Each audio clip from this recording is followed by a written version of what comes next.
కొంతమంది మాట్లాడుతున్నారు ఏ వస్తే ఉద్యోగాలు పోతాయి కాబట్టి చదువు కూడా మానేసి ఇంట్లో కూర్చుందామని. అది సొల్యూషన్ కాదు.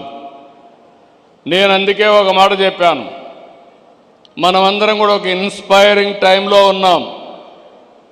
ఇక్కడ ఉండే స్టూడెంట్స్కి మీకు అందరికీ విజ్ఞప్తి చేస్తున్నా, ఈరోజు మీరందరూ గుర్తుంటే ఆలోచిస్తే ప్రభుత్వం అంతా కూడా ఏ విధంగా నేను ఆలోచిస్తున్నానని ఒక విషయం చెప్తున్నాను మీకు.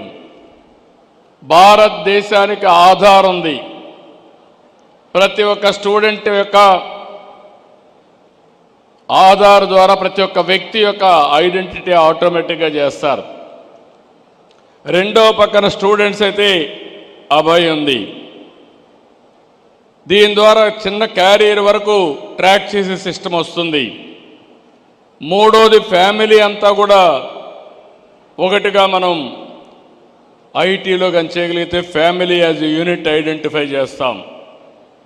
ఇది అయిన తర్వాత మీరు ఒకసారి చూస్తే ప్రతి ఒక్క ఇంట్లో ఉండే వాళ్ళు ఆ ఇల్లు కూడా జియో ట్యాగింగ్ చేస్తున్నాం.